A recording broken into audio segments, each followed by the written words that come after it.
Hi, this is Nicole Johnson from Jerusalem, and today is October 8th. It is 3:49 p.m. in Israel, and as of this afternoon, the number of Israeli victims is at 600. Um, I'm going to give you an update now on what has happened up until this point since yesterday when it began around 6 a.m. And I'm reading a lot of these notes because I don't want to miss anything. And I have to tell you, the information is coming out slowly.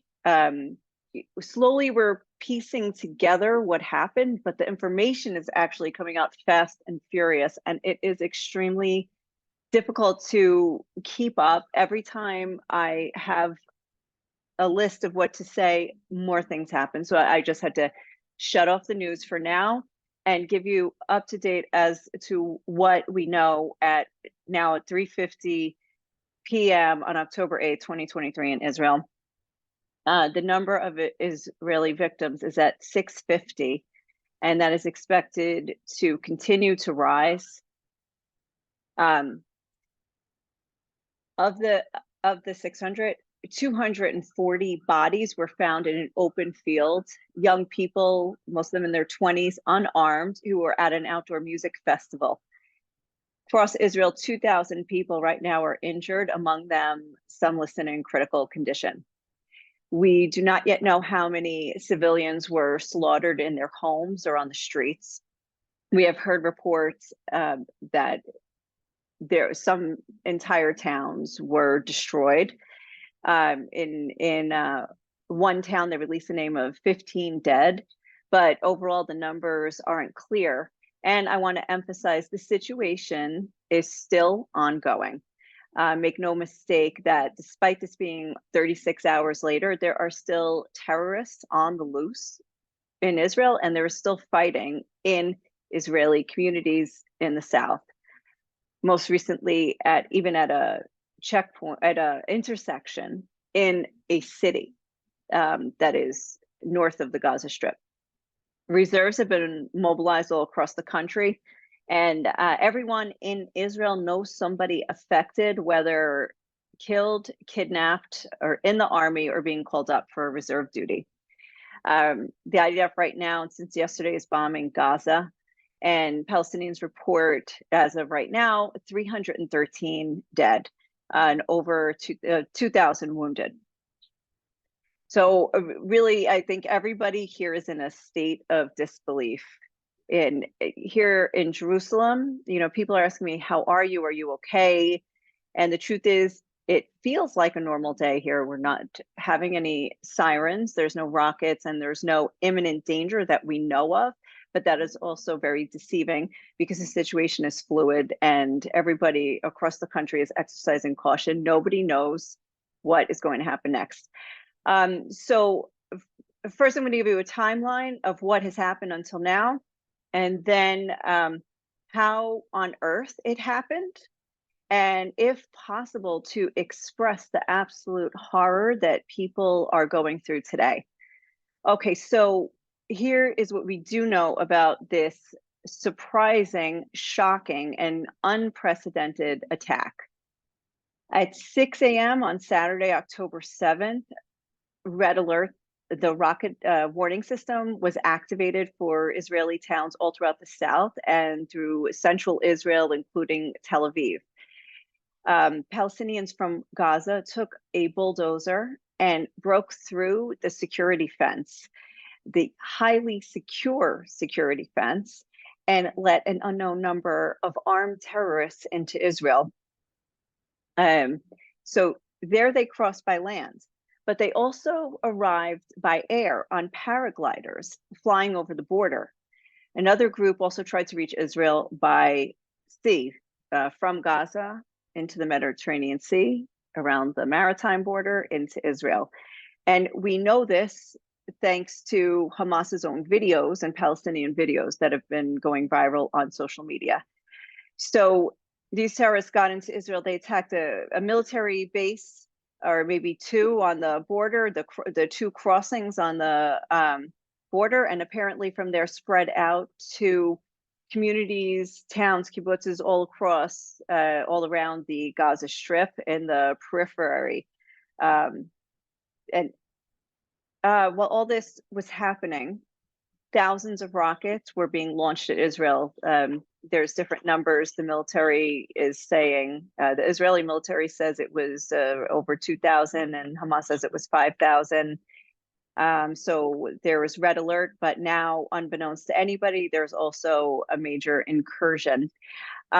So the videos that are emerging right now, that were emerging at the time, that this is how we know what was happening. Militants driving through neighborhoods, people were taking video from their homes. You saw trucks, cars, even stolen Jeeps, Israeli Jeeps, of militants driving around in the south. And then videos coming out from Hamas of dozens of Israelis being led, captive, hands tied, and put on vehicles to bring to the Gaza Strip. People were under fire for hours, and some were not even rescued for a full day. I have a friend who was in the shelter with his family. It was 13 people, because it was the last night of the holiday, and Friday night was the last night of the holiday of Sukkot, the tabernacles, and people were still celebrating and getting together as families. They were holed up for 30 hours, but at least they were alive. As he said, the other towns nearby were not that fortunate. Most of the initial footage was being distributed by Palestinians on Telegram. If it wasn't for Telegram and other social media, we wouldn't really know the extent of what was happening or what has happened. Until now, family members of kidnapped or murdered Israelis have learned of their loved one's fate through videos being uploaded to social media and running viral through all the channels. So that is somehow this is the best news source that we're getting is social media. All day long now on the news, they've been conducting interviews with people who have no information from official sources about the fate of their loved ones. I don't know if I can convey the grief, the trauma that we are seeing across the country. The interviews with these people who can't speak, are sobbing, and are screaming from their gut about their horror about what has happened and the lack of information. One man interviewed actually saw videos of his wife and two young daughters being driven in a truck in Gaza. That's how he found out about his wife. There are videos which, they're not hard to find, videos of dead bodies being paraded through Gaza, some soldiers, some civilians.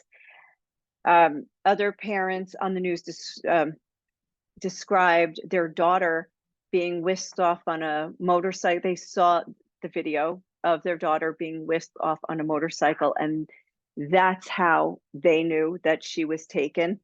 There were also video of her. There's video now of her in captivity in Gaza. The father could not speak through his sobs. Parent after parent talking about the panicked calls from their children. There were 1,000 Israelis, 20 something, 20 years old, late teens, 20s, at this open air concert when the Hamas terrorists landed in that field. I don't know. I have not been able to find out if Hamas knew that and they planned to land in that field, or it was just pure tragic luck that they found 1,000 sitting ducks. Another family, in a video now running viral, is being held hostage right after their oldest daughter was killed.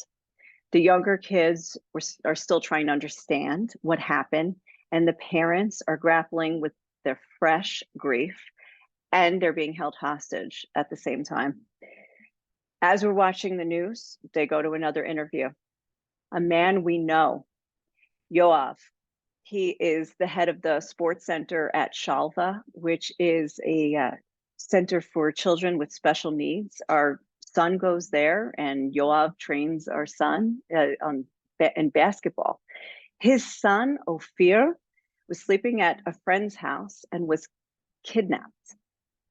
Again, no official information, just last call from the house, from his son, and then any information he got was from the people that were with Ophir who were not also kidnapped. They were left, and that's it. Hasn't heard from him since.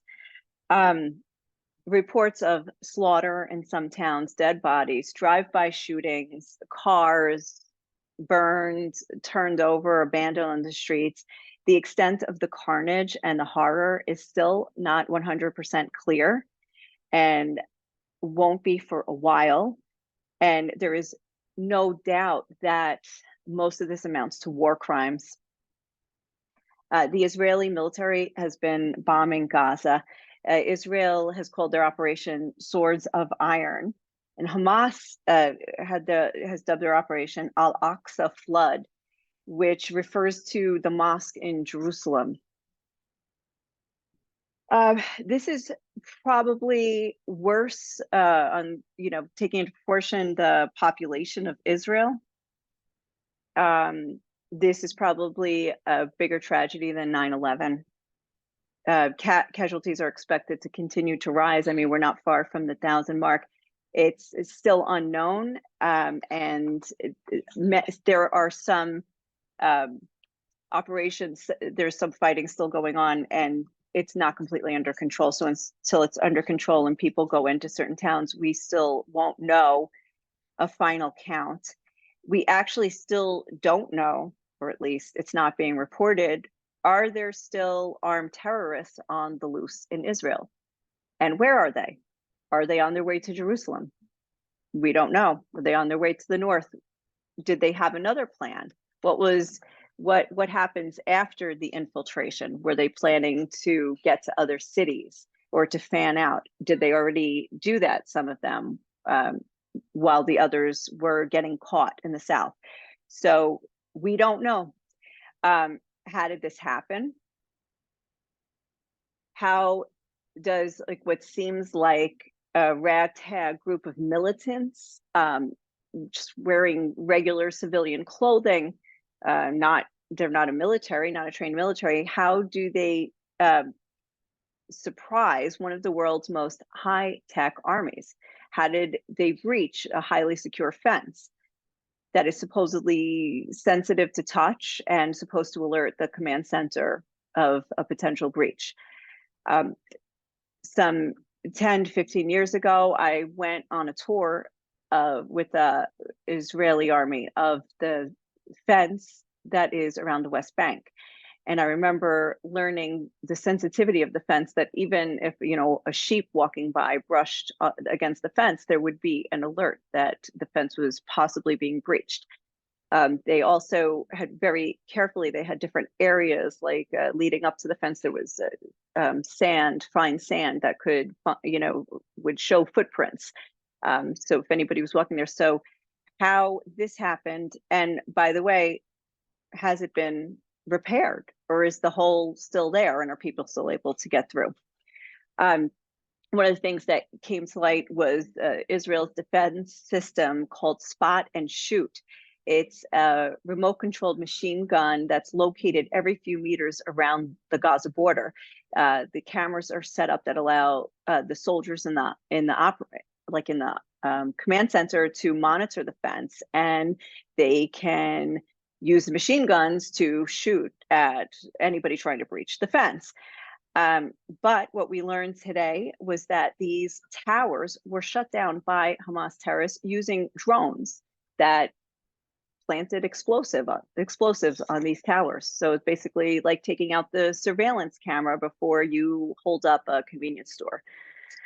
I think a lot of people are in shock. How did the country that created the NSO spyware that's used by organizations and governments for surveillance. How did that country miss this?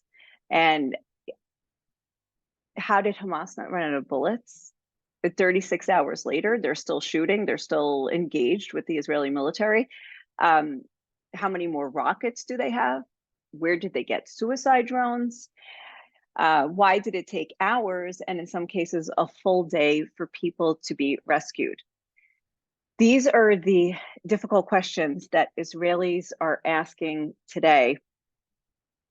In addition to the carnage here in Israel, at least 2 Israeli tourists were killed in Egypt by a soldier in Alexandria. So this is also raising fears for Israelis traveling abroad. And probably, Israelis are trying to get back to Israel at the moment. But flights are being canceled.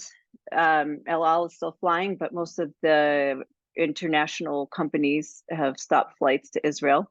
School has already been canceled. Again, it was there's no school today, but now it's canceled through Wednesday at least. And even now, as soldiers, reservists are massing at the border of Gaza, there are also concerns that Hezbollah, which is based in southern Lebanon on Israel's northern border, is getting ready to get involved and open another front. There were already a few exchanges of fire today, and the north is on high alert. And it's a very tenuous situation, and it looks like that neither side wants to escalate, but there have been exchanges already. So we'll see what happens and if this continues. But listen, this is not over. There's still a lot going on. The situation does not appear to be under control, at least from a civilian point of view and everything we're seeing on the news. I will do another update later. There's so much news coming out. There's so much information. The extent of the damage is unknown. And as more details come to light, we learn a little bit more, and it is overwhelming and very hard to collate into just into one video even. And it's very scattered. I'm trying to present this organized and accurately, but there's just so much grief. There's so much apprehension, and there's so much we still don't know and are waiting to find out. But I'll have more later. So over and out for now. Stay tuned.